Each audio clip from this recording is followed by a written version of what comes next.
Hola amigos, un vídeo rapidito. Fijaos que me ha caído una cosa pesada aquí y le he hecho una muesca alucinante. Pues lo vamos a intentar solucionar con una plancha.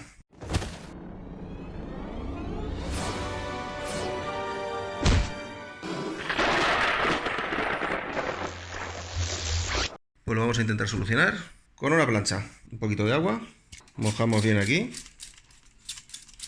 que chupe humedad. Lo que pasa es que lleva barniz y es mejor cuando no lleva barniz, pero bueno, vamos a intentar a ver si atraviesa la fibra y lo vamos a planchar con un pañuelito encima porque lleva barniz. Nuevamente no lo podemos calentar directamente, pero vamos a probar. Mojamos también el trapito, que quede todo mojado, y lo vamos a poner sobre la muesca que está aquí. Ya está caliente la plancha, la pasamos un buen ratito. Y mientras, un chiste. Agente, le juro que murió por un golpe de calor. Lo sé, señora. Ahora suelte la plancha lentamente y suba las manos.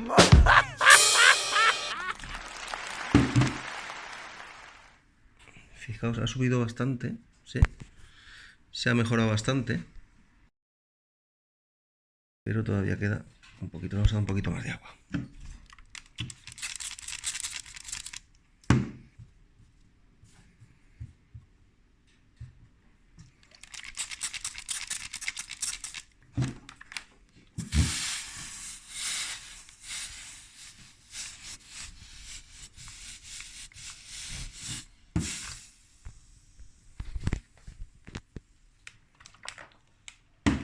Vamos a ver. Mucho mejor. Muchísimo mejor.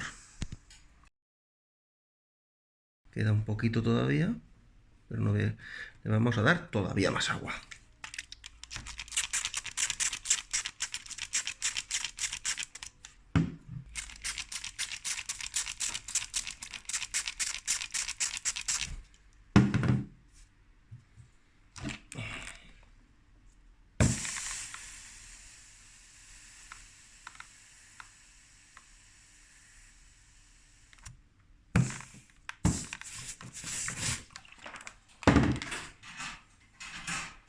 Muy bien, ¿veis? Se ha quedado un rayajo. Esto ya con una pequeña masillada, que es que no hace ni falta. Yo creo que con lijar y repintar ya estaría. Solución sencilla, vídeo rápido. Espero que os haya gustado y si habéis llegado hasta aquí, pues que menos que un like y nos vemos en el próximo vídeo. Un saludo, Briga Aprendices.